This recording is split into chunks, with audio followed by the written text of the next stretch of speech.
रामकृष्ण हरी माऊली. आज आपण आलो आहोत पंढरपूरमध्ये श्री विठ्ठलांच्या दर्शनासाठी. दुपारची वेळ आहे बघा. मंदिरातील वातावरण अतिशय प्रसन्न आहे. मंदिरातील घंटानाद, हरिनामाचा गजर आणि भक्तांची श्रद्धा हे सगळं मनाला एक वेगळी शांती देतं. श्री विठ्ठलांचं हे दर्शन म्हणजे फक्त देव पाहणं नाही, तर आत्म्याला मिळणारी ऊर्जा आहे. विठ्ठल म्हणजे भक्ती, प्रेम आणि समर्पण. आणि या भक्तीत एक खास गोष्ट दिसते, ती म्हणजे वारकऱ्यांच्या गळ्यातील तुळशीची माळ. तर रामकृष्ण हरी माऊली, कालच्या व्हिडिओमध्ये आपण बघितलं असेल की आपण विठ्ठलांच्या गळ्यातील तुळशीच्या माळेबद्दल आपण जाणून घेतलं होतं.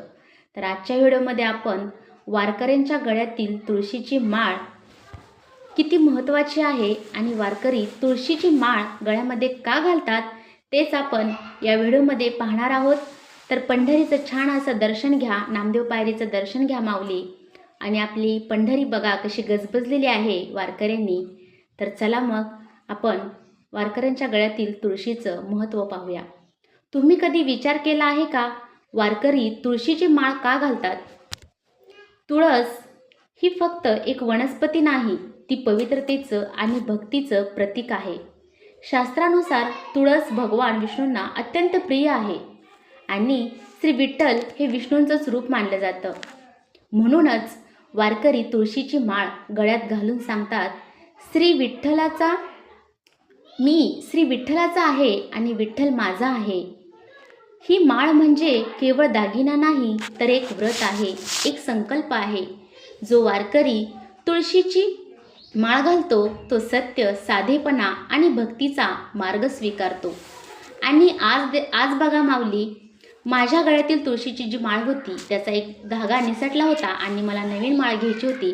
तर मी पण आज तुळशीची माळ घेतली होती आणि अगदी भावपूर्ण श्रद्धेनं मी नामदेव पायरीला गेले होते माळ घेऊन.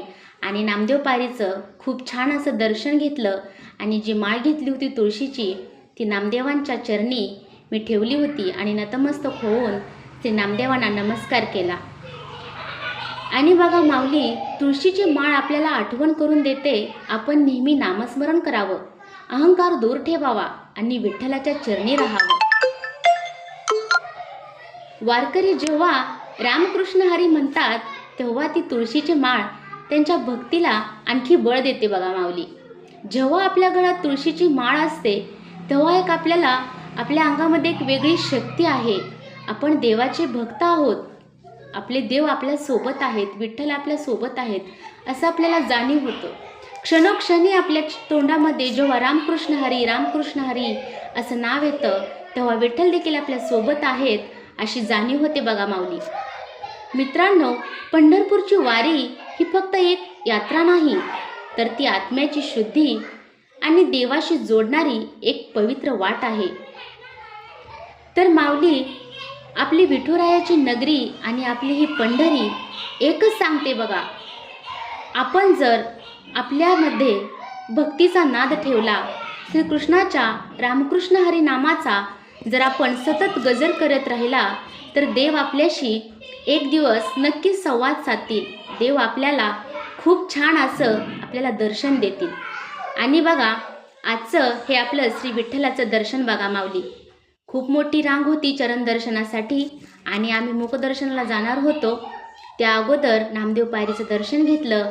गळ्यामध्ये छान अशी तुळशीची मी माळ घातली. मनाला अगदी प्रसन्न वाटत होतं, डोळ्यामध्ये पाणी आलं होतं माझ्या जेव्हा मी तुळशीची माळ घातली. तेव्हा आपले विठ्ठल आपल्या सोबत आहेत, आपले मायबाप आहेत, माझी माय, माझे वडील माझ्यासोबत होते. तेव्हा मला जाणीव झाली आणि ते माझे गुरु आहेत आणि माझ्या गुरूंसमोर मी माळ घातली अशी मला जाणीव झाली बघा माऊली.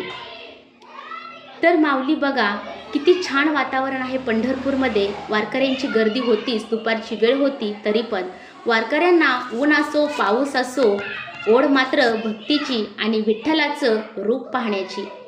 आणि माऊली, तुम्ही जी ही गाडी पाहताय ना, ती सुद्धा विठ्ठलाने एक केलेली छान अशी सोय आहे, ती आपल्या भक्तांसाठी. या गाडीमध्ये वृद्ध आणि अपंग आणि गरोदर ज्या महिला असतात त्यांच्यासाठी गाडी आहे बघा, त्यांच्या रक्षणासाठी, त्यांच्या सुरक्षिततेसाठी. ज्या माऊलींना चालणं होत नाही, जे अपंग आहेत, ज्या माऊली गरोदर आहेत, त्यांच्यासाठी ही गाडी आहे बघा. तर विठ्ठलानं आपल्या भक्तांची किती छान सोय केलेली आहे बघा. माऊली आम्ही छान असं पंढरीचं दर्शन घेतलं. तर तुम्ही पाहू शकताय हे आजोबा त्या गाडीमध्ये बसत आहेत. तर आजच्या या दर्शनातून आपणही एक गोष्ट शिकूया. जीवनात कितीही अडचणी आल्या तरी विठ्ठलाचं नाव सोडू नका, कारण जिथे भक्ती आहे तिथे विठ्ठल आहे, आणि जिथे विठ्ठल आहे तिथेच खरी शांती आहे.